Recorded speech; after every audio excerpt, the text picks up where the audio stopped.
Hello बच्चों, जैसा आप जानते हैं कि फिजिक्स का जो पेपर है बोर्ड का वो आता है काफी कॉन्सेप्चुअल।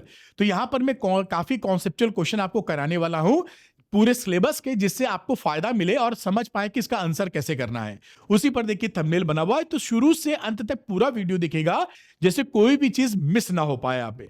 तो कॉन्सेप्चुअल क्वेश्चन इन्हें मत छोड़ना, वरना एग्जाम में तोते उड़ जाएंगे। ही तोता बना दिया लिखने की जगह, ठीक। तो उससे पहले एक इंपॉर्टेंट इंफॉर्मेशन आपके लिए, गुड न्यूज क्या है कि गोल्ड स्टैंडर्ड प्रिंटेबल नोट्स और 2 पेज फॉर्मूला शीट हम लोग फ्री ऑफर कर रहे हैं शोर शॉर्ट क्वेश्चन के साथ में। तो ये गोल्ड स्टैंडर्ड प्रिंटेबल जो नोट्स हैं वो इस स्टैंडर्ड के हैं कि आपको मार्केट में हजारों रुपए खर्चा करके नहीं मिलेंगे। कारण क्या है कि इसके अंदर एनसीईआरटी रेफरेंस बुक और मेरे 25 साल का एक्सपीरियंस लगा है। टू द पॉइंट सरल भाषा में पूरी चीज है। इसके अंदर थ्योरी पूरी मिल जाएगी, डेरिवेशन मिल जाएंगे, न्यूमेरिकल्स इंपॉर्टेंट मिल जाएंगे, काम बन जाएगा आपका। और इसके अंदर केवल फॉर्मूले हैं जो चैप्टर में यूज होने हैं। जैसा आप जानते हैं कि फिजिक्स में अगर सारे फॉर्मूले आपको याद हैं तो 10 नंबर तक की बढ़ोतरी हो जाती है। डायरेक्ट सवाल आते हैं आपके, कई सवाल फॉर्मूला बेस्ड, आप उसको कर पाएंगे। तो इससे फायदा ये होगा कि फास्ट रिवीजन हो जाएगा। जो पढ़ रहे हैं वो भूलेंगे नहीं, कई बच्चे भूलते हैं तो वो रिवीजन करेंगे तो नहीं भूलेंगे सरल भाषा में। और 2 पेज फॉर्मूला शीट का बेनिफिट मैंने आपको बताया। मैं जल्दी से आपको दिखा देता हूं कि ये शीट लगती कैसे है। ये देखिए, ये प्रिंटेबल नोट्स हैं बेटा। 2 4 5 पन्ने में बढ़ा के दिखाता हूं जिससे आपको आइडिया हो जाए कि किस तरह का ये प्रिंटेबल नोट्स हैं। ये देखिए, डेरिवेशन, न्यूमेरिकल, फॉर्मूले, ये सारी चीज आपको मिल जाएगी जो पढ़ने में। देखिए न्यूमेरिकल है, आगे आपको डेरिवेशन भी दिखाई पड़ेगा। ये न्यूमेरिकल था और ये डेरिवेशन है। और साथ में देखिए तो ये अल्टरनेटिंग करंट की फॉर्मूला शीट है, 2 पेज प्रिंटेबल। ये इसके फॉर्मूले एक ही में आ गए। देखिए कितना बढ़िया हर चीज लिखी है। Capacitance, reactance, LR circuit, CR circuit, series, LCR, transformer, example सब लिख दिया है आपको, वाटर्स करंट, सब कुछ एक ही पन्ने में क्लियर हो जाता है। इससे आपको एग्जाम टाइम में रिवाइज करने में और याद करने में बहुत सुविधा मिलेगी, ऐसा मेरा मानना है। बाकी आप बुद्धिमान है, समझें कि कितना फायदेमंद होगा। तो इसको हम लोगों ने क्या किया है कि श्योर शॉर्ट क्वेश्चन के साथ क्लब कर दिया है। श्योर शॉर्ट क्वेश्चन वो एक प्रैक्टिस के क्वेश्चंस हैं जो एग्जामिनेशन के ट्रेंड बेस्ड है और 100% बोर्ड टारगेटेड क्वेश्चन है। आप इसको लगाकर काफी अच्छी प्रैक्टिस कर सकते हैं। और एनसीईआरटी एक्सरसाइज और एग्जाम्पल्स फिजिक्स के वीडियोस भी इसके अंदर पीसीएम पीसीबी के बैच के अंदर मिलेंगे। जो बच्चे श्योर शॉर्ट क्वेश्चन लेना चाहते हैं वो अरविंद एकेडमी ऐप को डाउनलोड कर लें, उसके स्टोर सेक्शन में जाइए, वहां पर श्योर शॉर्ट क्वेश्चन मिलेंगे, लेकर पढ़ाई को आगे बढ़ा सकते हैं। चलिए बात को स्टार्ट करते हैं, कॉन्सेप्चुअल क्वेश्चन जिसकी वजह से ये वीडियो बन रहा है। तो करते हैं स्टार्ट, शुरू करते हैं। सबसे पहली बात बहुत तेजी से करेंगे, समझदारी के साथ। लिखा है is the mass of a body affected on charging, यानी जब आप चार्ज करते हैं किसी बॉडी को तो क्या उस पे मास में घटोतरी बढ़ोतरी होती है? आंसर है जी हाँ, यस। क्यों? क्योंकि जब किसी बॉडी को निगेटिवली चार्ज आप करते हैं, इसका मतलब है एक्सेस ऑफ इलेक्ट्रॉन दे रहे हैं। एक्सेस ऑफ इलेक्ट्रॉन का मतलब है इलेक्ट्रॉन जब जाता है तो अपनी मास के साथ जाता है, इसका मतलब उसका मास आप इंक्रीज कर रहे हैं। और अगर किसी बॉडी को पॉजिटिव चार्ज कर रहे हैं, इसका मतलब है उसमें इलेक्ट्रॉन की डेफिशिएंसी हो रही है, इलेक्ट्रॉन पहले की अपेक्षा कम है। इसलिए इलेक्ट्रॉन जब जाते हैं तो अपना मास लेके जाते हैं, इसलिए इसका मास डिक्रीज कर जाता है। मतलब क्या रहा कि किसी भी बॉडी को जब आप चार्ज करेंगे तो वो उस पर मास माइनस चार्ज करेंगे तो मास बढ़ जाएगा, पॉजिटिव चार्ज करेंगे तो घट जाएगा, यानी मास में फर्क पड़ने वाला है। दूसरा क्वेश्चन देखते हैं, पकड़ते रहिए और समझते रहिए धुआंधार तरीके से। Why do you electrostatic field lines not form closed loop? ये सवाल आ चुका है आपके एग्जामिनेशन में।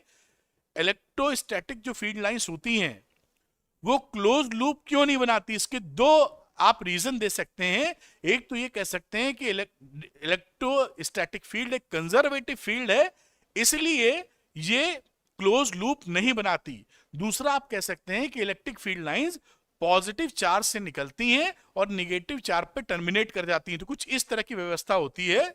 दो लॉजिक लगे कि पॉजिटिव चार्ज से निकली, निगेटिव पे टर्मिनेट, तो वापस कैसे आएंगी? वापस थोड़ी आ पाएंगी क्योंकि निगेटिव से तो निकलती ही नहीं है।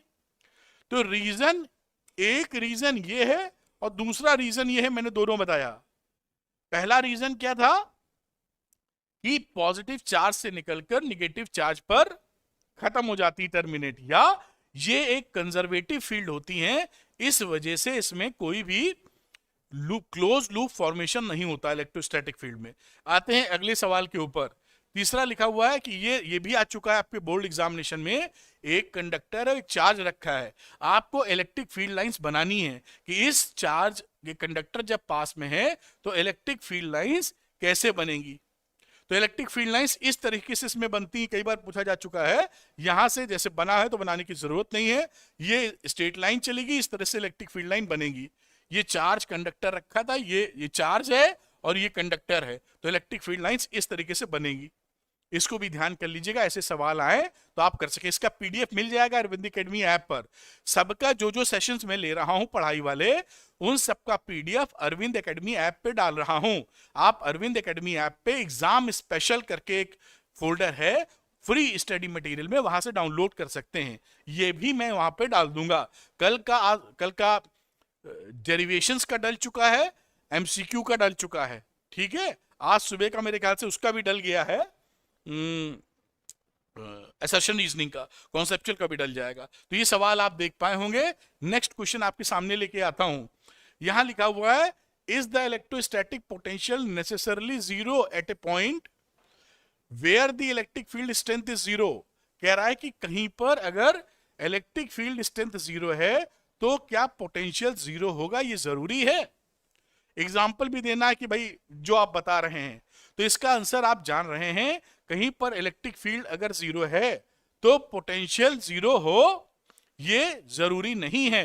इलेक्ट्रिक फील्ड जीरो होने का मतलब है E बराबर जीरो रखो तो dV अपॉन dr की वैल्यू जीरो आ रही है, यानी कोई भी कांस्टेंट क्वांटिटी होगी V तो उसका डिफरेंशिएशन जीरो आता है। तो इसका रेफरेंस क्या है, V कांस्टेंट है, यानी कहीं पर इलेक्ट्रिक फील्ड अगर जीरो है तो उसका पोटेंशियल जीरो नहीं होगा, जरूरी नहीं कि जीरो हो। उम्मीद है बात को आप पकड़ पाए हैं। एग्जाम्पल एक आप शेल ले लीजिए, hollow charge shell. Hollow charge shell के अंदर इलेक्ट्रिक फील्ड जीरो है और पोटेंशियल जीरो नहीं है, ये इसका एग्जाम्पल हो गया। दूसरा एक एग्जाम्पल और है कि ये देखिए दो चार्ज ले लिए हैं, equal charges, same and equal charges, इस पे सेंटर पे आ जाइए तो इलेक्ट्रिक फील्ड यहां जीरो है लेकिन पोटेंशियल जीरो नहीं है। ये इनके एग्जांपल्स हैं। अधिकतर सवाल तिकड़म वाले मैं बताऊंगा जो आ भी चुके हैं, तो इसको बहुत ध्यान से देखिएगा, वरना जब ध्यान से नहीं देखेंगे तो कंफ्यूजिंग रहते हैं। ये तो कॉन्सेप्चुअल क्वेश्चंस, आपके तोते उड़ सकते हैं, तो तोते नहीं उड़ाने हैं, ठीक है। अगला क्वेश्चन आपके सामने लाता हूं। लिखा है the electric potential is constant in a given region, what can you say about the electric field there. Potential constant है, इलेक्ट्रिक फील्ड के बारे में बताइए। तो ये तो सरल सवाल हो जाता है, E is equal to minus dV by dr है, V आपका कांस्टेंट है, तो किसी भी कांस्टेंट का डिफरेंशिएशन आप करोगे तो जीरो आएगा, तो इलेक्ट्रिक फील्ड जीरो हो जाएगा। इसका मतलब क्या रहा कि V ये लिखा ही हुआ है कि इलेक्ट्रिक फील्ड कांस्टेंट है, तो V अगर कांस्टेंट है तो electric field will be zero. ये बात पकड़ के रखिएगी। ये जो मैं लगातार आपके लिए बहुत कड़ी मेहनत आज से पहले मैं सच्चे दिल से आपको बता रहा हूं, इतनी मेहनत मैंने 12th बोर्ड्स के लिए नहीं की थी आपके लिए। इस बैच के साथ मैंने बहुत ज्यादा मेहनत की है, इतनी मेहनत की है कि अगर मैं बताऊंगा तो आप डर जाएंगे सोच के, इस साल भर पूरी। तो आपको अगर ये लगता है कि अरविंद सर आपको सपोर्ट कर रहे हैं, आपके लिए पूरा लगे हुए हैं, तो लाइक करने में कंजूसी मत करिएगा। लाइक करने में आपका कुछ नहीं जाता, अरविंद सर को मोटिवेशन आता, क्योंकि वो एक इंडिकेटर है मेरे लिए कि मैं ये देख पाऊं कि सही दिशा में मैं मेहनत कर रहा हूं, आपको उससे फायदा हो रहा है। तो लाइक करने में आपका कुछ नहीं जाता, अरविंद सर को उससे मोटिवेशन आता। आप मोटिवेट करिए और अपने लिए लिखिए मैं जीतूंगा, अपने लिए लिखिए मैं जीतूंगा। चलिए एक कदम और आगे बढ़ाते हैं हम लोग। किसी ने चैट रेवेन्यू दे दिया है, थैंक यू वेरी मच। लेकिन मैं हर वीडियो में बोलता हूं कि बेटा आप जब कमाइएगा तब हम 1 किलो मिठाई खाएंगे आपसे, लेकिन जब तक आप पढ़ विद्यार्थी जीवन में हैं तब तक कभी आप मिलेंगे तो मैं ही आपको दूंगा, आप क्यों देंगे मुझे, ठीक है। तो अभी एक लड़की मुझे मिली थी 12th क्लास की, मेरी अब बात ही हो गई तो मैं 2 मिनट टाइम वेस्ट कर दूं आपका। एक्चुअली क्या है ना, मैं खाने पीने का थोड़ा शौकीन हूं और मुझे स्ट्रीट फूड्स पसंद है। वो देख रही होगी तो सोचेगी सर क्या बोल रहे हैं। स्ट्रीट फूड्स पसंद है, मतलब जो जो रोड के किनारे फूड लगते हैं ना, मसाला डोसा बन गया या गोलगप्पे मिल गए, गोलगप्पे समझते होंगे, पानी पूरी, गोलगप्पे, बताशे जो भी आप बोलते हैं, या चाउमीन हो गई या मंचूरियन, कुछ भी, मतलब ऐसे जो वो मुझे होटल में खाना नहीं पसंद है, तो मैं अकेले खाने का जब मन करता है, क्योंकि फैमिली के साथ तो किनारे खा नहीं सकते हैं, थोड़ा सा अजीब लगता है उनको, तो होटल रेस्टोरेंट में खाना पड़ता है। मैं अकेले जाके मन किया अगर कहीं पे गया हूं और दिख गया तो मैं खा लेता हूं। पता लगा कि मैं खा रहा हूं और वो आ गई, उसने मुझे पहचान लिया, अरे अरविंद सर आप लखनऊ में यहाँ। फिर मैंने कहा कि चलो मेरी तरफ से तुम्हारी ट्रीट हो जाती है, तो मुझे खुशी होती है आपको खिलाने पिलाने में, अब खुद खाने में भी चलिए अभी आगे चलते हैं, नहीं तो समय जाया हो जाएगा। ये सब इंटरेस्टिंग स्टोरीज जो मरते दम तक मुझे याद रहेंगी, अच्छा लगता है आपके साथ। तो ये बात आप समझ गए होंगे, V इज कांस्टेंट और E जब V कांस्टेंट हो इलेक्ट्रिक फील्ड होगा 0। चलिए बहुत बढ़िया, सुंदर, मजा आ गया। तो ये देखिए ये 4 इलेक्ट्रिक फील्ड लाइंस बनी हैं, आपको पहचानना। ये तो आप जवाब दे देंगे, पूरा विश्वास है। इसका पोल कर देते हैं जल्दी से, जरा बताओ। इसका मैं पोल करने वाला हूं, और भारत माता की जय करके इसका कोई भी आंसर गलत नहीं होना चाहिए। ये कई बार मैं सेशंस में बता चुका हूं। ABCD लिखा है, 1 2 3 4, 1 2 3 4 लिखा है। 1 दूसरे में डाला जाएगा 2, तीसरे में डाला जाएगा 3, और चौथे में डाला जाएगा भाई साहब 4। और ये रहा स्टार्ट पोल। जिसने गलती की उसके कान खींचे जाएंगे, गलती ना करना। तो देखते हैं 1 मिनट रुक के कि कौन खिलाड़ी कितने पानी में है। ये 4 ऑप्शन में से कौन सा ऑप्शन आपके हिसाब से सही है। तो मैं 10 20 30 सेकंड रुकूंगा, फिर चालू हो जाऊंगा। डोंट वरी, मुझे चिंता है आपका समय ना खराब हो, ठीक है। तो इसका ऑप्शन में अभी की स्थिति के अनुसार चौथा ऑप्शन 54%, 55% लोगों ने सही किया है। आधे से अधिक लोगों का सही है, चौथा ऑप्शन ही करेक्ट है, बाकी लोग का गड़बड़ है। तो ध्यान रखिएगा, ये आंसर इज 4, पाथ इज 4। क्योंकि आप जानते हैं किसी भी कंडक्टर के अंदर इलेक्ट्रिक फील्ड तो हो ही नहीं सकता है। तो नंबर 2 और नंबर 3 तो पहले ही गलत हो गए, अंदर इलेक्ट्रिक फील्ड बनाया है। और नंबर 1 पर तो ये सीधे निकाल दिया। आप जानते हैं ये प्रॉपर्टी होती है इलेक्ट्रिक फील्ड लाइन की कि कभी भी आप कंडक्टर पे जब वो टर्मिनेट होती है तो नॉर्मली होती है। नॉर्मल का मतलब सेंटर से इसको मिला देंगे तो सीधी रेखा में, ये टेंजेंट हो गया, इसका नॉर्मल हो गया, ऐसे लाइन। और जब ओरिजिनेट होगी तो भी ऐसे ओरिजिनेट होगी, ऐसे करके नॉर्मली, ये टेंजेंट का। तो ये नंबर 4 इज करेक्ट, बाकी गलत है, क्योंकि ये तो सीधे, ये कहां नॉर्मली, सेंटर अगर यहां ले लो तो ये नॉर्मल बना ही नहीं, देखिए एंगल हो गया कुछ और ही। तो इसलिए नंबर 4 ये बहुत बार डिस्कस किया है, और कुछ बच्चों 55% बच्चों का सही था, बाकियों का गलत हुआ। अब लोगों ने 53% लोगों का सही है, इस हिसाब से स्पोर्ट को बंद कर देते हैं। और मैं उम्मीद कर रहा था सभी का सही होगा, ऐसी भावना थी मेरी, लेकिन चलिए कोई नहीं, पढ़ते रहिएगा भाई। ये सवाल बहुत मैंने हर सेशन में लगभग आया है। चलिए अगला देखते हैं। when is Wheatstone bridge is most sensitive? Wheatstone bridge को आप पहचानते होंगे, ये कब सबसे ज्यादा सेंसिटिव होता है। सेंसिटिव होने का मतलब होता है कि कुछ भी चेंज करेंगे, अगर जिसको अननोन रेजिस्टेंस पता करना है, थोड़ा भी चेंज अगर हम करेंगे तो गैल्वेनोमीटर में बहुत तेजी से रीडिंग बदले, सेंसिटिविटी। तो ये सबसे ज्यादा सेंसिटिविटी तब होती है जब PQRS सेम ऑर्डर के हों। सेम ऑर्डर का मतलब समझ गए होंगे, PQRS will be of same order, then the sensitivity of Wheatstone will be highest। ठीक है, अगला देखते हैं हम लोग। What happens if the galvanometer and cell are interchanged at the balance point? ये Wheatstone bridge है, इसमें गैल्वेनोमीटर और सेल को, ये सेल है, इसको आप, ये बैलेंस कंडीशन है इस समय, इस बैलेंस कंडीशन में इसकी अदला बदली कर दे, यानी गैल्वेनोमीटर की जगह वोल्टमीटर लगा दें, गैल्वेनोमीटर की जगह सेल लगा दें, और सेल की जगह गैल्वेनोमीटर लगा दें, तो क्या होगा मैं बता देता हूं, आगे चर्चा करूंगा। कुछ नहीं होगा, स्टिल बैलेंस्ड कंडीशन अचीव होगी। अगर इसको आपस में अदला बदली करने, देखिए यहां पे सेल लगा दिया और यहां गैल्वेनोमीटर, बैलेंस कंडीशन होनी चाहिए, लेकिन तो ये बैलेंस्ड कंडीशन ही बनी रहेगी। ये बात पकड़ लीजिएगा, मेरे ख्याल से बात पकड़ पाए होंगे। इंटरचेंज करने पर भी बैलेंस कंडीशन बनी रहे।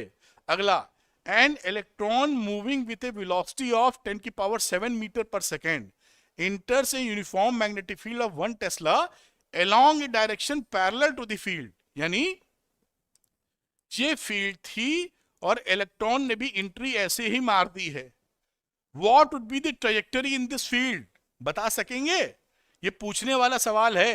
तो मैं आपको बता देता हूं, जिसको मालूम है लिख दे, मैं कमेंट देखता हूं किसी ने लिखा है, अभी नहीं, हाँ लिखा है, no change no weight, very good. इसकी जो इस पे कोई फर्क नहीं पड़ेगा, इसकी ट्रेजेक्टरी होगी straight line, straight path, straight path, क्योंकि इस पे कोई फर्क नहीं पड़ने वाला है ना बच्चों। तो ये इसकी हो गई, the electron will continue to follow its straight path, क्योंकि जब भी मैग्नेटिक फील्ड की दिशा में चार्ज मूव करता है उस पर कोई भी फोर्स नहीं लगता है। समझ गए? अगले सवाल को लेते हैं। What is the main function of soft iron cylinder between the poles of a galvanometer? ये जो पोल्स के बीच में ये जो सॉफ्ट आयरन लगाए हुए हैं, दिस इज सॉफ्ट आयरन। ये सॉफ्ट आयरन क्यों लगाते हैं? तो सॉफ्ट आयरन इसलिए लगाते हैं क्योंकि इसका ये एक फेरोमैग्नेटिक मटेरियल है, तो इस वजह से इसमें मैग्नेटिक फील्ड लाइंस जाना पसंद करती हैं, तो मैग्नेटिक फील्ड स्ट्रेंथ बढ़ जाती है। मैग्नेटिक फील्ड की स्ट्रेंथ बढ़ने से क्या होगा कि डिवाइस काफी सेंसिटिव हो जाएगा, और सेंसिटिव हो जाएगा तो महीन से महीन रीडिंग आप बढ़िया तरीके से रीड कर पाओगे।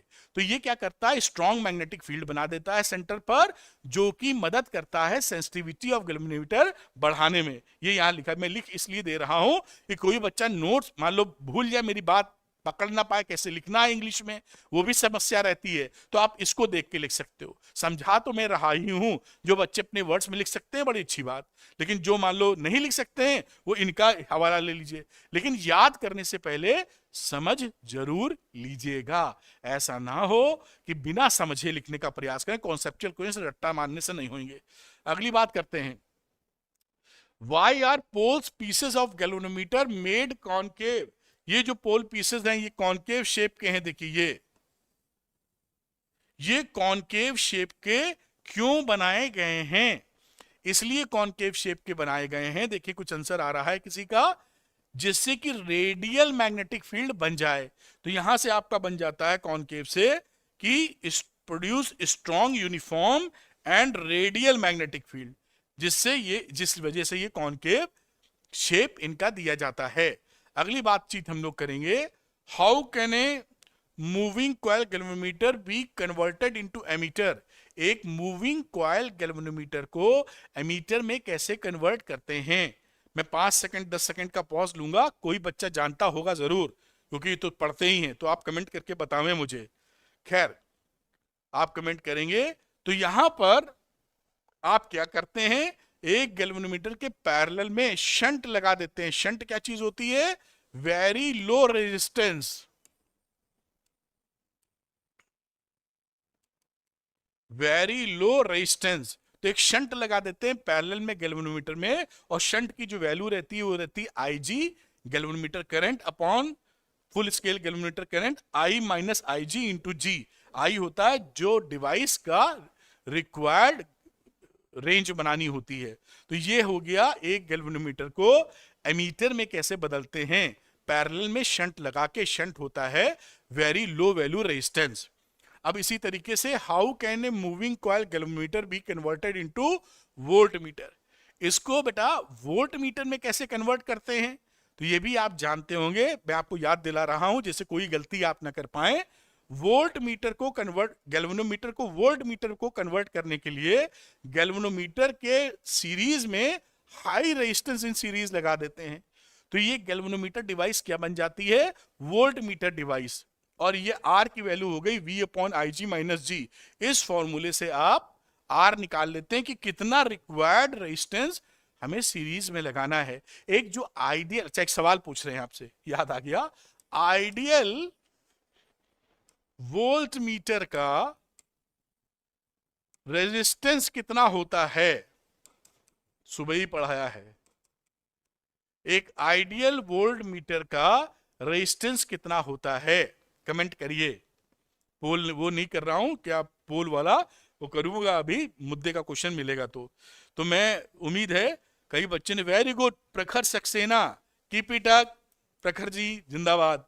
बिल्कुल सही जवाब है इनफाइनाइट। तो कई बच्चे उसके बाद, प्रखर का सबसे पहले आंसर था, तो इसका आंसर है इनफाइनाइट रेजिस्टेंस। तो एक आइडियल वोल्टमीटर का रेजिस्टेंस होता है इनफाइनाइट। अगली चर्चा करेंगे, what should be the orientation of a magnetic dipole in a uniform magnetic field so that its potential energy is maximum? हमेशा याद रखिएगा, पोटेंशियल एनर्जी जब मैक्सिमम होती है तो अनस्टेबल इक्विलिब्रियम होता है। जल्दी से बता दूं, पोटेंशियल एनर्जी अगर मैक्सिमम है तो अनस्टेबल इक्विलिब्रियम है। अनस्टेबल इक्विलिब्रियम ये कब होता है? थीटा बराबर 180 डिग्री पर। और अगर पोटेंशियल एनर्जी मिनिमम है तो होता है स्टेबल इक्विलिब्रियम। ये कब होता है? थीटा बराबर 0 पर। तो यहां पर क्योंकि मैक्सिमम पोटेंशियल एनर्जी है इसलिए आपका अनस्टेबल इक्विलिब्रियम होगा थीटा बराबर 180। Unstable equilibrium. मेरे ख्याल से बात समझ गए होंगे। तो ओरिएंटेशन क्या होना चाहिए? मैग्नेटिक डायपोल का साउथ से नॉर्थ और मैग्नेटिक फील्ड के बीच में angle 180 degree. Magnetic moment of the dipole या मैग्नेट एंड मैग्नेटिक फील्ड के बीच का एंगल विल बी 180। चलिए अगला सवाल देखते हैं। A conducting rod of length L, ये L इसका लेंथ है, is kept parallel to a uniform magnetic field. It is moved along the magnetic field with a velocity of v. What is the value of the EMF induced in the conductor? इस conductor में कितना EMF induce होगा? तो ये induced EMF यहां पर 0 होगा। क्यों 0 होगा? क्योंकि ये अक्रॉस दी, जब ये मूव कर रही तो फ्लक्स में कोई चेंज नहीं हो रहा है। जब तक फ्लक्स में चेंज नहीं होगा तब तक कुछ भी हासिल नहीं होगा। तो there is no change in flux, there is no induced EMF. ये बात यहां पकड़ में आ जाती है। अगला क्वेश्चन ये एग्जाम में आया, ये कर बता देता हूं, पूछूंगा आपसे। यहां लिखा है कि एक करंट है B to A जा रही है जो कि डिक्रीजिंग इन नेचर है। इस लूप में करंट बताओ क्लॉकवाइज की एंटी क्लॉकवाइज। मैं पोल कराने जा रहा हूं, आप बताइए कि इसका आंसर क्या है आपके हिसाब से? Answer clockwise. इसमें कई बच्चे गलत करेंगे और ऐसा सवाल एग्जामिनेशन में आपको आएगा। और काउंटर क्लॉकवाइज या एंटी क्लॉकवाइज, ये मैंने टाइप कर दिया है और ये आपके लिए पोल चला गया है। कुछ और दबा दिया क्या? गया तो लग रहा है। देखें जरा क्या आंसर आप बताने वाले हैं, क्योंकि ऐसे क्वेश्चन आपके बोर्ड एग्जामिनेशन में काफी पूछे जाते हैं। देखता हूं, एक मिनट रुक के, कि कितने लोगों ने इस पे वो किया है, क्या बोलते हैं उसको, रिप्लाई। तो 250 लोगों ने, 300 लोगों ने करीब करीब किया है। 243 वोट्स दिख रहे हैं। और क्लॉक वाइज पे 58% है, एंटी क्लॉक पे 40%, 400 वोट दिख रहे हैं। जबकि इस समय करीबन 850 बच्चे देख रहे हैं। सभी को इसका आंसर देना चाहिए। किस बात से शर्म कर रहे हो? गलत भी हो गया तो नाम थोड़ी दिख रहा है तुम्हारा जो शर्मा रहे हो, किसे मालूम, लेकिन अटेम्प्ट तो लो। खैर चलिए, तो 500 600 लोग ने किया है। क्लॉक वाइज 63% लोग बता रहे हैं। तो ये देखिए इसका आंसर क्या है। ए से बी अगर जा रही है करंट डिक्रीजिंग, तो मैग्नेटिक फील्ड किधर बन रहा है? राइट हैंड लिया, इधर करंट की डायरेक्शन में अंगूठा इसको अंदर किया, तो ये मैग्नेटिक फील्ड ऐसे बन रहा है। ऊपर से डिक्रीज हो रहा है। अगर ये डिक्रीज होगी तो फ्लक्स डिक्रीज होगा, तो करंट ऐसी बनेगी कि इसके फ्लक्स को डिक्रीज ना होने दे। तो मैग्नेटिक फील्ड इसका कैसा रहे? अंदर की तरफ ही। वो कैसे होगा? राइट हैंड लिया, लूप की अकॉर्डिंग घुमाया, अंगूठा अंदर जा रहा है। तो क्लॉकवाइज डायरेक्शन में इसके डायरेक्ट वैल्यू करंट होनी चाहिए। This is clockwise direction. ध्यान पूर्वक सीख लीजिए, ऐसे क्वेश्चन आपके एग्जामिनेशन में काफी पूछे जाएंगे। मैं यहां इस पोल को एंड कर देता हूं, फिर कोई दूसरा पोल लेंगे और फिर देखेंगे क्या हालचाल आपका बनता है। थोड़ा इंटरेस्टिंग रहता है। आज बच्चे ने सुबह ही बोला था, तभी मैंने शुरू किया। मैं तो भूल ही गया था इसमें पोल कराया जा सकता है। काफी दिन से लाइव नहीं की ना। अच्छा अगला सवाल, how does the self inductance of A coil change when an iron rod is introduce in it? अगर आयरन रॉड को इसके अंदर, सॉफ्ट आयरन रॉड को डाल रहे हो, तो इसका एल कैसे चेंज होगा? तो जब भी आप सॉफ्ट आयरन रॉड डालते हो, इससे मैग्नेटिक फील्ड अंदर बढ़ जाता है, क्योंकि सॉफ्ट आयरन जो होता है वो तो है फेरोमैग्नेटिक मटेरियल। तो मैग्नेटिक फील्ड जब बढ़ जाएगा, उससे तो उससे क्या होगा, सेल्फ इंडक्टेंस भी बढ़ जाएगा। तो इस केस में self inductance will be increased.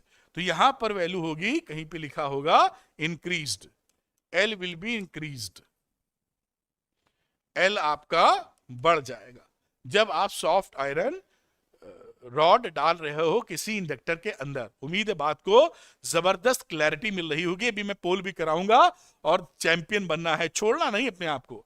अगला, 220 volt AC is more dangerous than 220 volt DC. ये तो हम जानते ही हैं। देखिए एक बात यहां जानकारी दे दें, कई बच्चे भूल जाते हैं। हमारे घरों में जो सप्लाई आती है 220 वोल्ट की, वो VRMS होती है। यहां तक कि जो गैल्वेनोमीटर और वोल्टमीटर से आप नपाई करते हो, जो भी इलेक्ट्रॉनिक डिवाइस से नापते हो एसी करंट की वैल्यू, वो RMS वैल्यू नापते हैं हमेशा। कहीं भी कोई डिवाइस आपको नाप रहा हो कि भाई 6 वोल्ट है, तो 6 वोल्ट RMS वैल्यू बताएगा वो, ठीक है। तो हमारे घरों में अगर RMS वैल्यू 220 वोल्ट है, तो VRMS कितनी हो गई, 220 वोल्ट। आप जानते हैं VRMS के वैल्यू क्या होती है, V0 अपॉन √2। तो V0 कितना हो गया, √2 इंटू VRMS। √2 मतलब 1.414 इंटू 220, करीब करीब 311 आता है ये। तो इसलिए ये डेंजरस होती है, क्योंकि दिखती तो 220 है लेकिन असल में 311। और भी एक कारण है इसका डेंजरस का, जो इस किताब में नहीं लिखा है, मतलब जो आपके सामने ये आंसर दिया, मैं बता देता हूं आपको। जो एसी होती है ना, वो चिपका लेती है आदमी को, झटका नहीं मारती है ना। डीसी झटका मारती है। अब आप पूछेंगे ऐसा क्यों होता है, हम वो भी बता देते हैं चलो आपको। एसी में कोई टच करेगा तो चिपक जाएगा, और डीसी में करंट मारेगा तो झटका मारेगा। तो एक तो यहां जो V है, V0 पीक वैल्यू, वो 311 है।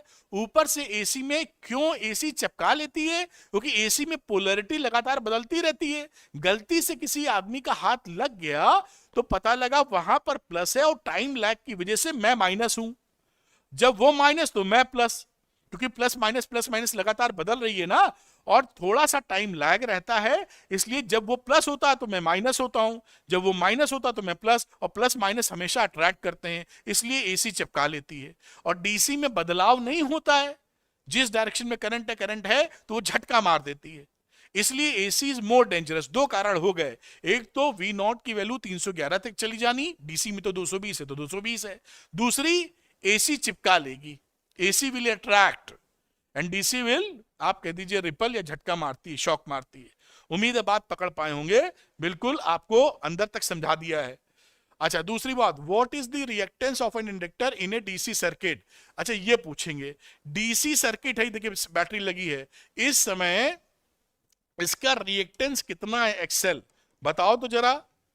What is the axle here, ये मैं पूछूंगा, और ये आना चाहिए आपको अगर आप पढ़े हैं काम भर का। तो मैं क्या पूछूं इसमें, क्या, चलिए नहीं पूछता हूं, बता ही देता हूं, क्योंकि ऑप्शन बनाने में तो आप समझ जाएंगे। कमेंट देख लेता हूं आपके। तो वेरी गुड, अरे वाह, प्रखर सक्सेना, शिवरास्तव कश्यप, क्या नाम लिखा है, अब्दुल रहमान, कई लोगों ने बिल्कुल सही जवाब दिया है। आंसर है 0, क्योंकि एक्सेल की वैल्यू होती है ओमेगा एल, ओमेगा होता है 2πfl, और डीसी के लिए, FDC के लिए फ्रीक्वेंसी होती है 0। वैल्यू पुट कर देंगे तो एक्सेल कितना निकल आएगा, 0। तो आंसर इज 0। बहुत बढ़िया बेटा, मजा आ गया, आप लोग छा जाएंगे एग्जाम में। तो एक्सेल की वैल्यू होती है 0। यहां पे बात आप समझ पाए होंगे, मैंने भी समझाने की कोशिश की, जिनको कंफ्यूजन होगा वो बात को पकड़ पाए होंगे। अगली बात, एक आयरन को हम लोग इसके अंदर घुसेड़ रहे हैं इस बल्ब का क्या होगा, तेज जलेगा, धीरे जलेगा, जलता रहेगा, बंद हो जाएगा, क्या होगा इसका।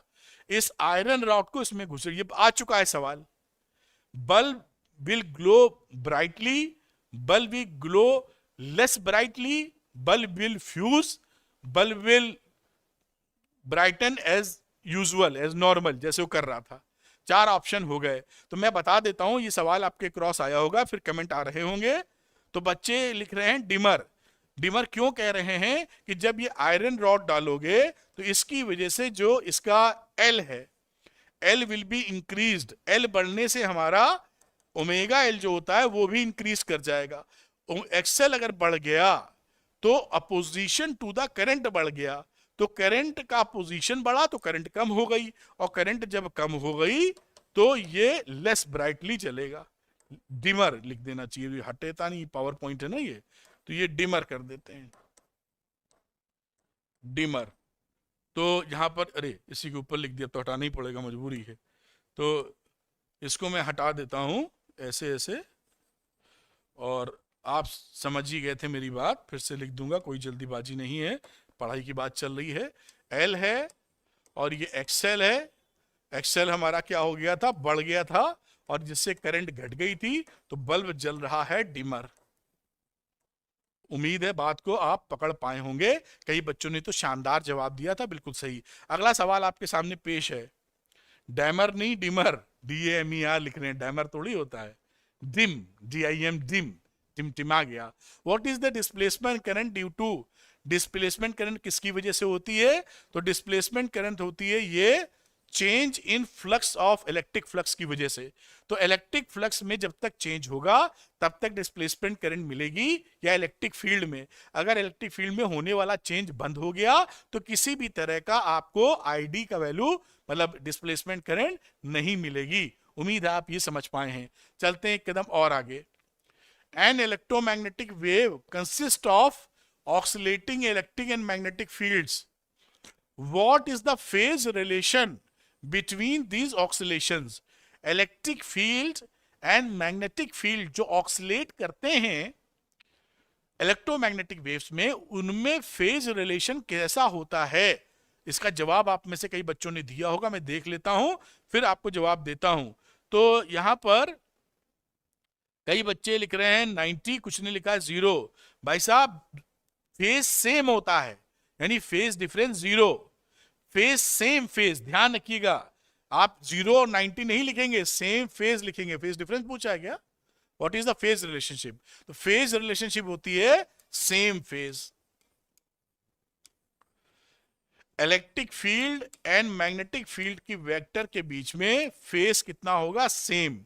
सेम फेज का मतलब होता है एक साथ बढ़ेंगे एक साथ घटेंगे। ये देखिए, ये जब टॉप पर पहुंचा तो ये भी टॉप पर पहुंचा, इलेक्ट्रिक फील्ड मैग्नेटिक फील्ड।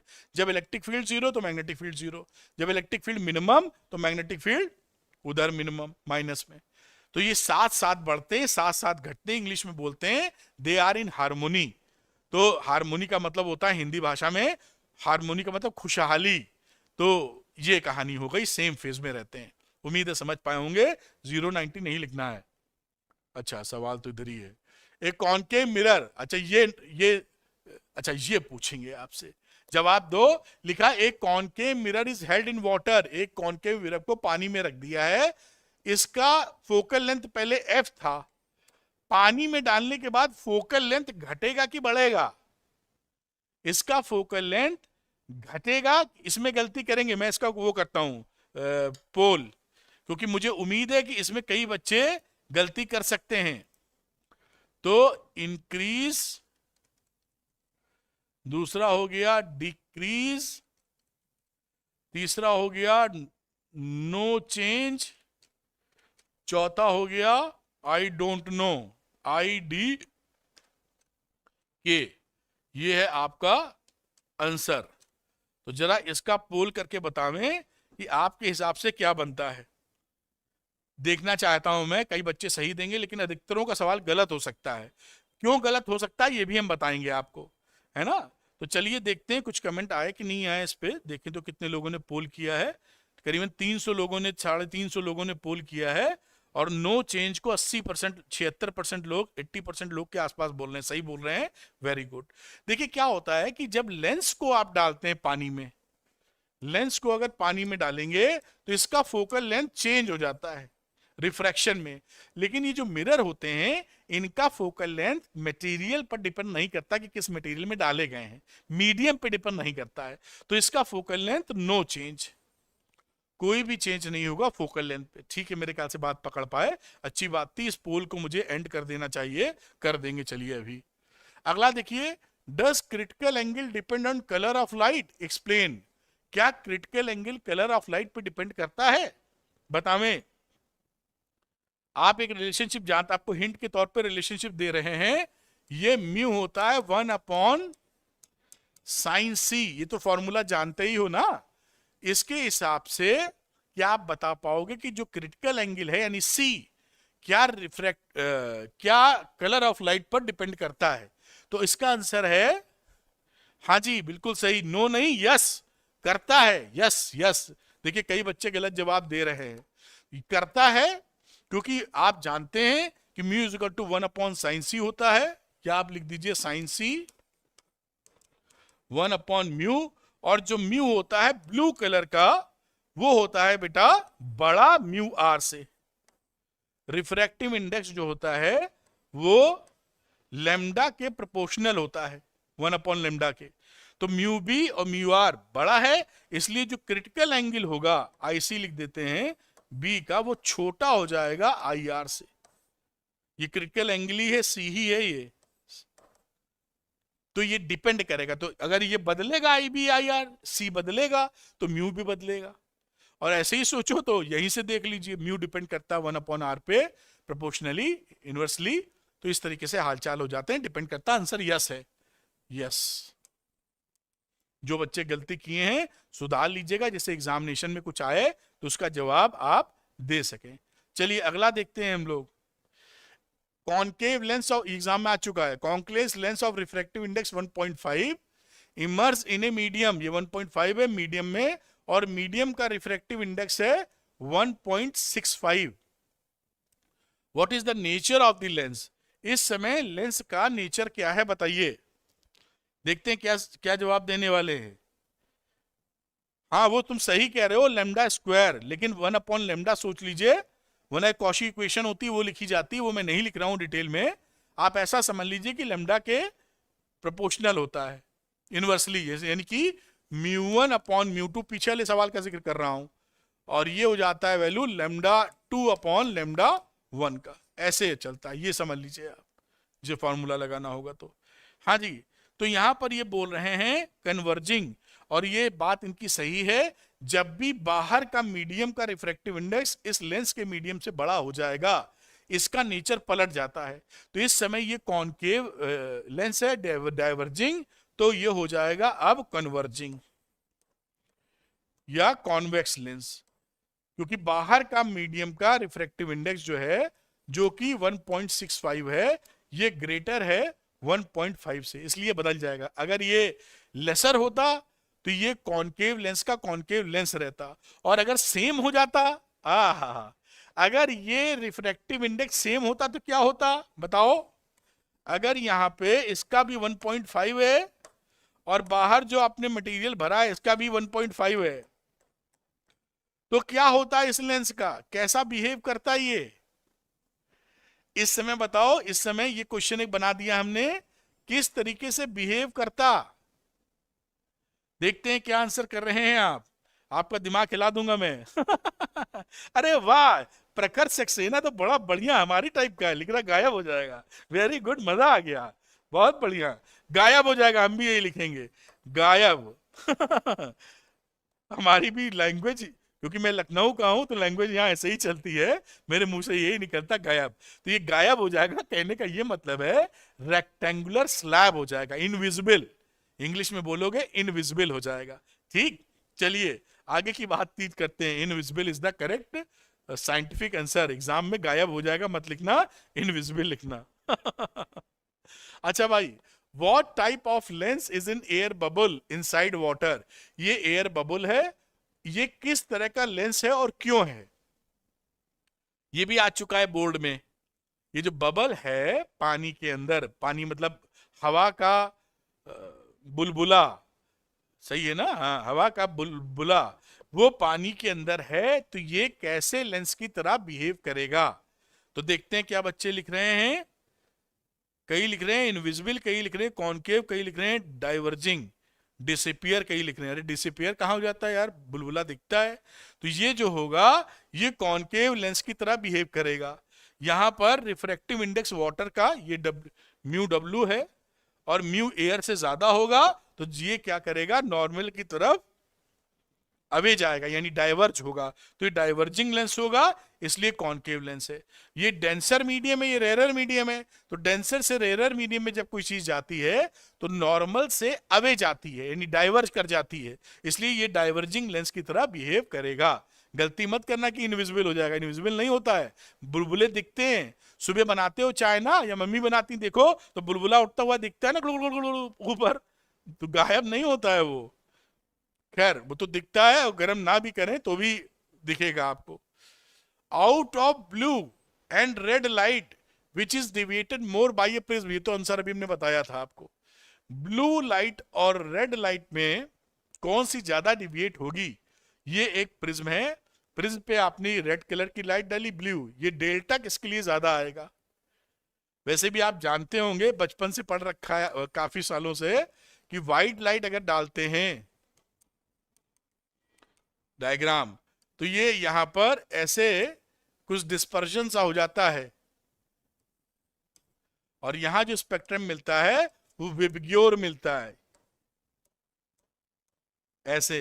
तो कौन सा डिविएट ज्यादा हुआ, वायलेट, ऐसे याद भी रह जाएगा आपको। वायलेट कलर ज्यादा डिविएट होता है और ब्लू कलर कम। रीजन की बात करें तो delta is equal to mu minus 1 into A, और mu B is more than mu R, तो म्यू बी यहां ज्यादा हो गया तो डेल्टा विल बी ज्यादा। तो ब्लू कलर सबसे ज्यादा डिविएट होगा, रेड कलर सबसे कम डिविएट होगा विबग्योर की कंडीशन देखते हुए। उम्मीद है बात पकड़ में आई होगी, लॉजिक या कॉन्सेप्ट आप वहां मेंशन कर दीजिएगा। Very good. अगला चलते हैं, सवाल देखते हैं। Define the term coherent for light waves. Light waves के लिए कोहेरेंट चीज क्या होती है, सेम फ्रीक्वेंसी की लाइट होनी चाहिए और उसके बीच में जो फेज डिफरेंस है या तो ना हो, और अगर है तो वो कांस्टेंट होना चाहिए। ये दो चीज होनी एकदम मैंडेटरी है। तो यही इसमें लिखा होगा कि इनिशियल फेज डिफरेंस या तो ना हो, अगर है तो कांस्टेंट होना चाहिए और सेम फ्रीक्वेंसी की लाइट होनी चाहिए, तब वो कोहेरेंट ऑप्टिकल सोर्सेस कहलाएंगे। अगली बात, what happens to the interference pattern if the phase difference between the two sources varies continuously। ये S1 S2 से जो यहां पर पहुंच रहे हैं लगातार, अगर फेज डिफरेंस बदलता रहे तो क्या होगा। अगर कोहेरेंट सोर्सेज होते थे तो यहां इंटरफेरेंस फ्रिंजेस बन जाती थी, अब ये कोहेरेंट सोर्सेज नहीं है तो क्या होगा, लगातार बदलेगा तो हमें एवरेज लाइट दिखाई पड़ेगी, यानी इंटेंसिटी हो जाएगी सिंपल I1 प्लस I2। अगर ये I1 निकाल रहा है इंटेंसिटी, ये I2, तो यहां पर आपको इंटेंसिटी हर जगह I1 प्लस I2 मिल जाएगी, यानी there will be same illumination. जैसे घरों में बल्ब लगाते हैं, 100 वॉट का बल्ब इधर लगाया, रोशनी कम हुई तो 100 वॉट का इधर, चारों तरफ रोशनी फैल गई, एक जैसी रोशनी दिखने लगी। तो ऐसे ही सिचुएशन यहां होती है, अगर कॉन्टिन्यूसली ये बदल रहा होगा। बहुत ज्यादा डिटेल में नहीं बता रहे हैं, वरना इंटरफेरेंस वाली इक्वेशन लिख देते, नहीं लिखी है, सरल कर दिया है। तो आप देख रहे हैं कि I1 plus I2 is the result, क्योंकि लगातार बदलने पर यही सिचुएशन पैदा होगी, इंटरफेरेंस नहीं होगा। तो uniform illumination is seen on the screen. मेरे ख्याल से बात पकड़ पाए होंगे। वॉचिंग 1000 कैरेक्ट दिख रही है 1000, अरे बढ़ा के 1100 का अंक कर दो, 1100 तो कम से कम लगे 1100 शुभ संकेत है। 100 लोग अपने दोस्तों को वो कर दो, क्या बोलते हैं, शेयर कर दो, क्या ज्वाइन कर लो, कोई खराब बात थोड़ी कर रहे हो। लेकिन कहाँ तुम सोचोगे कि कहीं हमारा दोस्ती ना ज्यादा पढ़ ले, ये सब भी मसले हैं आपके साथ। कई लोग लिखते हैं, how is the fringe width of an interference pattern in Young double slit experiment affected if the two slits are brought close to together. इस डी को अगर आप घटा रहे हो तो इंटरफेरेंस फ्रिंज की जो वो चौड़ाई है उस पर क्या फर्क पड़ेगा। तो आप जानते हैं बीटा होता है डी लेमडा अपॉन डी, और इसमें अगर आप स्मॉल डी को कम कर देंगे, स्मॉल डी को कम कर देंगे तो beta will be increased. Small D कम करेंगे तो बीटा यानी चौड़ाई बढ़ जाएगी, इंक्रीज कर जाएगी। ये कहानी इसकी हो गई। उम्मीद है समझ में आया। इंक्रीज कई बच्चे लिख ही रहे हैं। अगली बात देखते हैं, do all the photons have same mass, if not why. क्या सभी फोटॉन्स के पास सेम मास होता है। तो आंसर है जी नहीं, सेम मास नहीं होता है। क्यों नहीं होता है, क्योंकि E is equal to MC square है, तो मास क्या हो जाएगा E अपॉन HC स्क्वायर। और ये आपकी ये ये जो एनर्जी है क्या है, एच न्यू है, और नीचे सी स्क्वायर, तो एनर्जी ऑफ दी, ये फ्रीक्वेंसी ऑफ फोटोन अलग अलग हो सकती है। तो अगर फ्रीक्वेंसी ऑफ फोटोन अलग अलग होगी तो उसके मासेस भी अलग अलग होंगे। तो सारे फोटॉन्स का मास एक एक जैसा नहीं होता है, अलग अलग होता है। उम्मीद बात समझ पाए होंगे। तो different radiations has different frequency, so photons will have different masses, different masses आपको फोटोन के मिलेंगे। अगली बात, does each incident photon essentially eject an electron? ये जो फोटोन है, क्या जब वो पड़ेगा किसी मेटल पर तो क्या इलेक्ट्रॉन निकाली देगा? इजेक्शन ऑफ इलेक्ट्रॉन हो ही जाएगा, एमिशन ऑफ इलेक्ट्रॉन। तो इसका आंसर है जी नहीं। 1% से भी कम इजेक्शन ऑफ इलेक्ट्रॉन होता है, यानी 100 फोटोन अगर हिट करेंगे तो 1% से भी कम इलेक्ट्रॉन, एक फोटोन ही ऐसा हो सकता है जो इलेक्ट्रॉन को एमिट कर दे। तो ये कहानी है no, only 1% photons ejects electron. ये बात भी। अब एक इंटरेस्टिंग सवाल शायद इसके बाद है, वो पूछेंगे आपसे। देखिए यहां पर इस मेटल का वर्क फंक्शन है 4.2 इलेक्ट्रॉन वोल्ट, ठीक है। एक इलेक्ट्रॉन के पास में 2.5 इलेक्ट्रॉन वोल्ट की एनर्जी है। अगर वो इसको हिट करता है तो 2.5 इलेक्ट्रॉन वोल्ट 4.2 इलेक्ट्रॉन वोल्ट से कम है, तो इजेक्शन ऑफ इलेक्ट्रॉन नहीं करा पाएगा। इजेक्शन कराने के लिए क्या है कि जो इलेक्ट्रॉन आ रहा है उसकी एनर्जी उसके वर्क फंक्शन से ज्यादा होनी चाहिए, या उसके कम से कम बराबर होनी चाहिए। यहां पर 2.5 4.2 से कम है। लेकिन ऐसा अगर हो जाए कि दो फोटोन एक साथ हिट कर दें इसको, दो फोटोन का मतलब हुआ 2.5 एक की एनर्जी, तो दोनों की मिला के 5 इलेक्ट्रॉन वोल्ट। तो क्या हमारा यहां से इलेक्ट्रॉन एमिट हो सकता है? ये बताइए यस या नो में, कि दो फोटोन एकदम से हिट किए तो क्या अब इलेक्ट्रॉन निकल सकता है यहां से कि नहीं निकल सकता है? तो यहां पर नहीं निकल सकता है, क्योंकि ये जो इंटरेक्शन होता है वो दो पार्टिकल का इंटरेक्शन है। दोनों फोटोन की जगह एक फोटोन के पास कम से कम इतनी एनर्जी होनी चाहिए। दोनों मिलके हिट करेंगे और फोटोन इलेक्ट्रॉन निकाल दें, ये संभव नहीं होगा। तो नो उस कंडीशन में भी। बात उम्मीद है पकड़ पाएंगे। इंटरेस्टिंग सवाल मुझे लगता है। अगला सवाल देखते हैं। Why Thomson model of the atom is known as a plum pudding model? तो ये थॉमसन मॉडल क्या था? इसमें उन्होंने कहा था कि जो पॉजिटिव चार्ज होते हैं वो फैले हुए होते हैं पूरे एटम में, और नेगेटिव चार्जेस कहीं भी धसे हुए होते हैं, इंबेडेड होते हैं। इसको प्लम पुडिंग मॉडल बोला गया। प्लम पुडिंग मॉडल क्यों बोला गया, देखिए बताता हूं। प्लम पुडिंग, चलो मॉडल भी लिख देते हैं। देखिए हिंदी में अगर बात करें तो पुडिंग का मतलब होता है हलवा, मोटे तौर पे। प्लम का मोटे तौर पे मतलब होता है मेवा। मेवे लिख देता हूं, मेवा लिख दूं, मेवे लिख दो, चलो मेवे। तो आप जब घर में मम्मी हलवा बनाती हैं तो उसमें बादाम भी डालती हैं, काजू भी डालती हैं, और भी आइटम डालती हैं, काट वाट के अपना, किशमिश विशमिश और भी चीजें। तो जब आप उससे हलवे को चम्मच से खाते हैं तो कितना मेवा मुंह में जाएगा ये आपको नहीं पता है। कितने बादाम जा रहे हैं, कितने काजू, हो सकता है एक भी ना जाए, या हो सकता है 4-4 बादाम या 3-3 बादाम एक साथ चले जाएं। तो यू नेवर नो कि हलवे के अंदर वो मेवे कहां पड़े हुए हैं। इसीलिए इसका नाम पड़ गया प्लम पुडिंग मॉडल, कि इस एटम में प्लस चार्ज तो फैले हैं लेकिन माइनस कहां पर पड़े हुए हैं ये नहीं पता। ये मॉडल काफी दिन चला था, 1898 में आया था, जे थॉमसन ने दिया था, और 1911 तक चला था ये। 1911 में रदरफोर्ड साहब जब अपना मॉडल लाए तब ये धाराशायी हुआ, ठीक है। तो ये करीबन 12-13 साल ये मॉडल चला। 1897 में इलेक्ट्रॉन की खोज हुई थी। उसी के नेक्स्ट ईयर अति उत्साह में थॉमसन ने कहा लो भाई मैं बताता हूं एटम का स्ट्रक्चर क्या है। और ज्यादा पुरानी बात नहीं, 120-25 साल पुरानी बात है। 1897 में इलेक्ट्रॉन खुजा और 1918 में शायद प्रोटॉन खुजा, अगर मुझे सही याद है तो आप चेक कर लेना वैसे। और न्यूट्रॉन तो और 1935 या 37 में खुजा। देखिए आज से 50-60-70 साल पहले ही लोगों को पता चला था कि एटम के अंदर क्या होता है, और आप तो 12th क्लास में ही जान गए, उससे पहले ही जान गए कि भाई एटम किस स्ट्रक्चर का होता है, जो 60 साल पहले वर्ल्ड में किसी को नहीं मालूम था। ये साइंस की खूबसूरती है।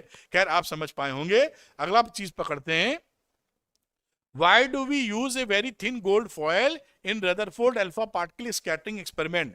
तो अल्फा पार्टिकल स्कैटरिंग एक्सपेरिमेंट में पतली सी फॉयल लेते थे जिसे बोलते थे गोल्ड फॉयल। अगर इस गोल्ड फॉयल की जगह आप मोटी फॉयल ले लेंगे तो ये क्या करेगा, अल्फा पार्टिकल को एब्जॉर्ब कर लेगा। जब एब्जॉर्ब कर लेगा तो स्कैटरिंग नहीं हो पाएगी, तो इस अल्फा पार्टिकल स्कैटरिंग एक्सपेरिमेंट अच्छी तरीके से हो ही नहीं पाएगा, कोई मतलब ही नहीं है, इसलिए पतला लेना था। अगला, what are the stationary orbits? Stationary orbits किसे कहते हैं? आपको पता है, नील बोर साहब बता गए थे कि जिनका एंगुलर मोमेंटम h/2π का इंटीग्रल मल्टीपल होगा वही स्टेशनरी ऑर्बिट्स कहलाएंगी। यानी एंगुलर मोमेंटम h/2π का इंटीग्रल मल्टीपल होना चाहिए nh/2π। वो नॉन रेडिएटिंग ऑर्बिट्स होती हैं, यानी इलेक्ट्रॉन जब चक्कर मारेंगे तो ईएम वेव्स नहीं निकालेंगे वहां से, नॉन रेडिएटिंग पार्टिकल्स होंगी, ऑर्बिट्स होंगी। अगली बात, what is the ratio of the, ये तो मैंने आज सुबह ही पूछा है, बताइएगा, what is the ratio of the nuclear densities of two nuclei having mass number 1:4? बताओ, मास नंबर है 1:4, न्यूक्लियर डेंसिटी का रेशियो क्या होगा? इसमें आपका कमेंट पढ़ना चाहूंगा मैं, न्यूक्लियर डेंसिटी का रेशियो क्या होगा? तो कई बच्चे लिख रहे हैं बिल्कुल ठीक 1। न्यूक्लियर डेंसिटी कौन, ये शायद मैंने यहां पे लिखा ही हुआ था, देखिए, तो इसके ऊपर ही लिख दिया मैंने, इसको हटा लेता हूं। तो न्यूक्लियर डेंसिटी आप देख पा रहे हैं कांस्टेंट होती है सभी के लिए, तो इसका जो रेशियो होगा वो 1:1 ही होगा, 1:1। ठीक है, अगला देखते हैं इसके बाद next question. The binding energies of neutron and alpha particle are 1.25 and 7.2 MeV per nucleon. Which nuclei is more stable? इन दोनों में ज्यादा स्टेबल न्यूक्लाई कौन सा है? कमेंट सेक्शन देखना चाहूंगा आपका, इन दोनों में ज्यादा स्टेबल न्यूक्लाई कौन सा है? तो अभी तक किसी का आंसर नहीं आया ऐसा लग रहा है, मैं वेट कर रहा हूं आपका, क्योंकि 5-7 सेकंड का तो लैग होता ही मेरे बोलने में, आप तक जाने में और आपका पलट के जवाब आने में। तो 7.2 अल्फा वाला बिल्कुल ठीक कह रहे हैं, alpha will be more stable, क्योंकि बाइंडिंग एनर्जी, अगर हायर बाइंडिंग एनर्जी का मतलब है मोर स्टेबिलिटी, ज्यादा बाइंडिंग एनर्जी है तो ज्यादा स्टेबिलिटी रहेगी, तो अल्फा पार्टिकल जो है ज्यादा स्टेबल हो जाएगा। ध्यान रखिएगा, जहां बाइंडिंग एनर्जी पर न्यूक्लियॉन ज्यादा तो वो ज्यादा स्टेबल हो जाएगा, सिंपल सी बात। अगली बात देखते हैं, why does diamond behave like an insulator? Diamond insulator की तरह क्यों बिहेव करता है? डायमंड इंसुलेटर की तरह इसलिए बिहेव करता है कि वैलेंस बैंड और कंडक्शन बैंड में जो एनर्जी गैप होता है उसका, वो 6 इलेक्ट्रॉन वोल्ट से ज्यादा होता है, जो काफी ज्यादा है। यहां वैलेंस बैंड वाले इलेक्ट्रॉन कूद कर कंडक्शन बैंड में नहीं जा पाते, there is a huge gap, 6 electron volt काफी बड़ा गैप है, इसलिए जो डायमंड होता है वो एज ए इंसुलेटर होता है। ठीक है, अगली बात, how does the conductivity of a semiconductor change with the rise in the temperature? Temperature बढ़ने के साथ सेमीकंडक्टर की जो कंडक्टिविटी कैसे बदलती? कंडक्टिविटी बढ़ जाती है, जैसे जैसे आप टेम्परेचर को बढ़ाते हैं, कंडक्टिविटी आप जो बोलते हैं, जी लिख दीजिए चाहे तो, वो इंक्रीज हो जाती है। तो कंडक्टिविटी पूरा भी लिख देते हैं, कंडक्टिविटी। तो क्योंकि इसका अल्फा निगेटिव होता है, निगेटिव एंड हाई, ये बहुत पूछा जाता है, ध्यान रखिएगा। Temperature coefficient, resistivity, temperature coefficient of the resistivity जो होता है अल्फा, वो निगेटिव होता है और हाई होता है। तो जैसे जैसे टेम्परेचर बढ़ाओगे resistivity will fall down and conductivity will go up, ये कहानी इसमें होती है। अगली बात, what is doping in semiconductor, why it is done? Doping क्या होती है? तो डोपिंग होती है जानबूझकर इंप्योरिटी को मिलाना। एक प्योर सेमीकंडक्टर में, इंट्रिंसिक सेमीकंडक्टर में हम लोग जानबूझकर डोपिंग करते हैं। वो डोपिंग क्यों करते हैं? क्योंकि जो इंट्रिंसिक सेमीकंडक्टर होता है उसके पास 10⁶ पर मीटर क्यूब चार्ज कैरियर्स होते हैं, और एक मेटल के पास जो फ्री इलेक्ट्रॉन्स होते हैं वो 10⁻29 पर मीटर क्यूब होते हैं। तो हमें इसको बढ़ाने की जरूरत पड़ती है, क्योंकि चार्ज कैरियर काफी कम है। ये प्योर सेमीकंडक्टर की बात कर रहा हूं इस समय, प्योर सेमीकंडक्टर। तो प्योर सेमीकंडक्टर में काफी कम वैल्यू रहती है, बढ़ाने के लिए हम डोपिंग करते हैं, डोपिंग करने के बाद चार्ज कैरियर बढ़ जाते हैं, जिससे हम उसका बेहतर इस्तेमाल कर पाते हैं। यही पूरी कहानी लिखी हुई है।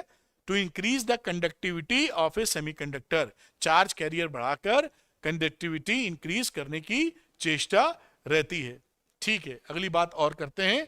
और आपको एक जानकारी दे दें कि कल हम लोगों ने 2 लाइव रखी है ऑन योर डिमांड। कल सुबह हम लोग करेंगे मोस्ट एक्सपेक्टेड पीवाईक्यूज, और कल शाम को जहां तक 6 बजे, जैसा मुझे याद आ रहा है, जिससे कि रात को पढ़ सके आप, न्यूमेरिकल, मोस्ट एक्सपेक्टेड न्यूमेरिकल। और दिन में केस स्टडी का वीडियो मैं डालूंगा, वो करीबन 12-1 बजे के आसपास केस स्टडी का वीडियो डालेगा, जैसा आप कह रहे थे। तो भाई साहब सब कंप्लीट हो गया पूरा paper, case study, assertion, reasoning, derivation, MCQ, पूरी पढ़ाई, और अब न्यूमेरिकल और साथ में पीवाईक्यूज, सब कुछ आपने करा लिया और हमने कर दिया, बस आप जीत जाए बस। why is p type semiconductor so called? p type semiconductor को क्यों बोलते हैं? तो हम p टाइप सेमीकंडक्टर को इसलिए बोलते हैं क्योंकि इसमें मेजॉरिटी चार्ज कैरियर होल होते हैं, मेजॉरिटी चार्ज कैरियर होल होते हैं। और p टाइप सेमीकंडक्टर बनता कब है? जब हम ट्राईवैलेंट वैलेंसी ऐड करते हैं, एल्युमिनियम को जब ऐड करेंगे तो होल एक क्रिएट हो जाएगा। उससे पहले एक अपील कि लाइक करने में आपका कुछ नहीं जाता, अरविंद सर को मोटिवेशन आता।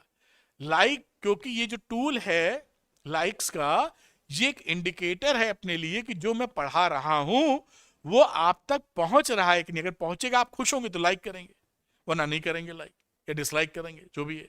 तो अगर आप लाइक करते हैं तो मेरा उत्साह बढ़ता है, मुझे मोटिवेशन मिलता है कि ये कड़ी मेहनत मैं कर रहा हूं और आप तक राइट डायरेक्शन में पहुंच रही है। तो लाइक करने में आपका कुछ नहीं जाता, अरविंद सर को मोटिवेशन आता। लाइक कीजिए बराबर दबा के। 2000 होना चाहिए लाइक, अभी 1970 दिख रहा है, अब हो गए 2012। चलिए आगे चलते हैं। तो समझ गए पी टाइप सेमीकंडक्टर की कहानी। अच्छा, एक चीज मन में आ गई, आपसे पूछी थी। जो पी टाइप सेमीकंडक्टर होता है वो पॉजिटिव चार्ज होता है, नेगेटिव चार्ज होता है, न्यूट्रल होता है, या आई डोंट नो? मैं इसका वो कराना चाहता हूं, क्या बोलना चाहिए, पोल। ये क्वेश्चन बन गया, पी टाइप सेमीकंडक्टर के ऊपर चार्ज कैसा होता है। मैं पोल लिख रहा हूं, जरा जल्दी से बताइएगा इसका आंसर क्या करेंगे आप। तो स्टार्ट ए पोल, ये रहा ए, ये रहा बी, ये रहा सी, और ये रहा बेटा डी, और ऊपर लिख देना होगा आंसर, नहीं तो शायद ये पकड़ेगा ही नहीं। स्टार्ट ए पोल। चलिए साहब इसका आंसर बताइए। उम्मीद, ये मैं कई बार पूछा हूं, कई बार गलती करते हैं, आधे सही लोग होते हैं आधे गलत। आज भी हम देखेंगे कि किस तरफ स्क्वीड है डाटा, मतलब क्या होता है डाटा के साथ। तो पहले तो ये देखेंगे कितने लोग ने आंसर किया है। अभी भी डर रहे हैं क्या एग्जाम से? 318 ही वोट है, 251 वोट दिख रहा है। तो अभी भी कम से कम इस समय 911 लोग देख रहे हैं, 800 वोटिंग तो होनी चाहिए। शर्मा क्यों रहो, नाम थोड़ी दिखता है तुम्हारा उसमें सही गलत में। झोंको वोट। 500 वोट के आसपास है, जिसमें से 48% लोग कह रहे हैं सी यानी कि न्यूट्रल, और 44% लोग बोल रहे हैं पॉजिटिव, और 8% लोग बोल रहे हैं निगेटिव। करीबन 700 वोट हो जाएंगे तो मैं आंसर बता दूंगा इसका, कम से कम 700 वोट्स, वैसे तो 800 से कम होने नहीं चाहिए। तो ये करीबन 600-700 वोट होने की तरफ पहुंच गए हैं। तो इसका जो आंसर है बेटा वो न्यूट्रल है। आज भी आधे लोगों ने गलत किया है। जो पी टाइप सेमीकंडक्टर होता है या जो एन टाइप सेमीकंडक्टर होता है, जो कि एक्सट्रिंसिक सेमीकंडक्टर हैं, या प्योर सेमीकंडक्टर इंट्रिंसिक वाला, ये सब इलेक्ट्रिकली न्यूट्रल होते हैं एज ए होल। तो P type semiconductor positive charge नहीं होता, इलेक्ट्रिकली न्यूट्रल होता है। N type semiconductor electrically neutral होता है, नेगेटिव चार्ज नहीं होता है। और ये तो एक्सट्रिंसिक हैं, डोपिंग के बाद बने हैं। डोपिंग से पहले जो होते हैं इंट्रिंसिक टाइप सेमीकंडक्टर, वो भी इलेक्ट्रिकली न्यूट्रल होते हैं। तो इसको, इस गलती को सुधार लीजिए। आज भी देखिए आधे आधे लोगों ने सही गलत बोला है, जबकि इस सवाल को पिछले 10-15 दिन से पूछ रहे होंगे हम घुमा घुमा के। खैर एनीवे, आप संभाल लिए होंगे, ऐसी उम्मीद कर रहे हैं। तो ध्यान रखिएगा, आप बात समझ पाए? इसका आंसर है neutral. P type semiconductor electrically neutral होते हैं, एन टाइप भी इलेक्ट्रिकली न्यूट्रल होते हैं। तो इसको मैं बंद करता हूं इस पोल को और आगे चर्चा कायम रखता हूं। नेक्स्ट वाला question, what is a hole? Which type of doping creates a hole? अभी आपसे बात की, होल होता है जो इलेक्ट्रॉन अपनी सीट वैकेंट करता है, और ये होल बनता कब है? जब ट्राईवेलेंट वैलेंसी वाला हम लोग आइटम मिलाते हैं प्योर सेमीकंडक्टर में, इंट्रिंसिक टाइप सेमीकंडक्टर में। तो देखिए ये होल कब बनेगा? जब ये एक इलेक्ट्रॉन अपनी सीट वैकेंट कर देगा तो वो होल कहलाएगा। और बनेगा कब? जब ट्राईवेलेंट इंप्योरिटी एटम मिक्स किया जाता है, जैसे बोरियम, बोरॉन, एल्युमिनियम, इंडियम, ये सब मिक्स करते हो तो ये होल बनता है। ठीक है, ये एक्सेप्टर टाइप एटम कहलाते हैं क्योंकि इलेक्ट्रॉनों को एक्सेप्ट करते हैं। How does the energy gap in an intrinsic semiconductor very? बड़ा इंपॉर्टेंट है, बहुत बार पूछा गया है। When doped with a pentavalent impurity, तो पहले तुरंत जब हम पेंटावेलेंट इंप्योरिटी डालेंगे तो पी टाइप बनेगा कि एन टाइप बनेगा? बताओ पहले। अगर पेंटावेलेंट इंप्योरिटी डाली है प्योर सेमीकंडक्टर में तो ये पी टाइप बनेगा कि एन टाइप बनेगा? देखिए जरा, आंसर कीजिए। अगर हमने पेंटावेलेंट डाला है इंप्योरिटी तो पी टाइप बना कि एन टाइप? तो इसका आंसर है एन टाइप, क्योंकि पेंटावेलेंट में एक इलेक्ट्रॉन एक्स्ट्रा होता है तो ये बनेगा एन टाइप। तो ये जो इन्होंने पूछा है वो एन टाइप सेमीकंडक्टर की बात है, घुमा के पूछा है। अब एन टाइप सेमीकंडक्टर में फोटो देखिए क्या होती है कि ये जो डोनर लेवल होता है, इलेक्ट्रॉन देता है ना ये पेंटावेलेंट वाला, तो डोनर लेवल जो होता है एनर्जी लेवल, वो just below the conduction band होता है।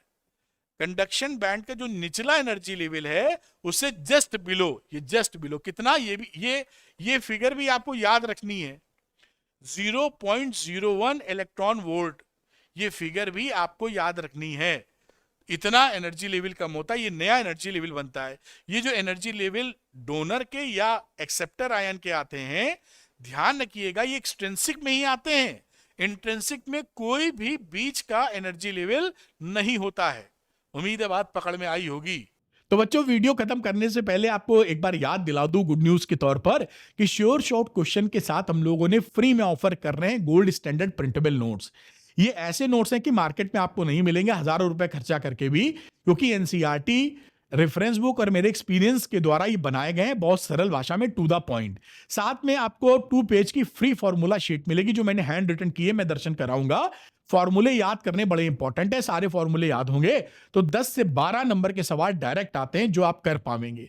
तो इससे फायदा होगा, फास्ट रिवीजन कर पाएंगे, जो पढ़ रहे हैं वो भूलेंगे नहीं, रिवीजन जब सरल भाषा में करेंगे तो याद रहेगा, और 2 पेज फॉर्मूला शीट से सारे फॉर्मूले याद कर पाएंगे। आपको दिखा देता हूं कि ये देखने में कैसे लगेगी। ये फॉर्मूला शीट है, अल्टरनेटिंग करंट का एग्जांपल है। देखिए टू द पॉइंट सारी बातें इसके अंदर लिखी हैं, और कायदे से ही, ऐसा आपको मार्केट में मिलेगा ही नहीं।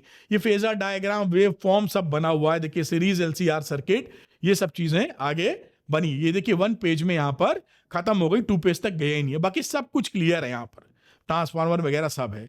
और यहां पर बात करें तो आप देख सकते हैं ये चैप्टर 1 के नोट्स हैं, ये 20 से स्टार्ट है, चैप्टर 1 से ये डेरिवेशन है, और आगे आप बात करेंगे ये न्यूमेरिकल हो गया। देखिए इस तरह से सारी चीज आपको इसके अंदर मिल जाएगी, टू द पॉइंट आप पढ़ाई कर सकते हैं। ये आपके एग्जामिनेशन के लिए बहुत इफेक्टिव है मेरे हिसाब से। बाकी आप दिमाग लड़ाइए कि इसका कितना फायदा आप उठा सकते हैं। ये बेसिकली श्योर शॉर्ट क्वेश्चन के लिए हम लोग उसके साथ बंडलिंग कर दी, उसके साथ फ्री ऑफर कर रहे हैं। श्योर शॉर्ट क्वेश्चन में इंपॉर्टेंट क्वेश्चन के सेट हैं, जिस तरह के क्वेश्चन बोर्ड में आते हैं, फुली सॉर्ट है, सोल्यूशन के लिए कहीं जाना नहीं। साथ में एनसीईआरटी एक्सरसाइज और एग्जांपल का वीडियो भी ऐड कर दिया है हम लोगों ने पीसीएम पीसीबी बैच में। तो जो भी बैच पीसीएम पीसीबी आप लेना चाहते हैं उसके लिए अरविंद एकेडमी ऐप को डाउनलोड कर लीजिए, उसके स्टोर सेक्शन में जाइए, यहां पर आपको श्योर शॉर्ट क्वेश्चन दिखाई पड़ेंगे, लेकर आप मेहनत कीजिए, जरूर अच्छे नंबर आएंगे। और इसके साथ आपको gold standard printable notes 2 page formula sheet भी मिल जाएगी। Thank you very much for watching this video. उम्मीद करता हूं कि हम दोनों लोग मिलकर 21 फरवरी का फिजिक्स का पेपर फोड़ेंगे। डरो नहीं, लड़ो और फोड़ोगे पेपर। Thank you, good luck to you, bye.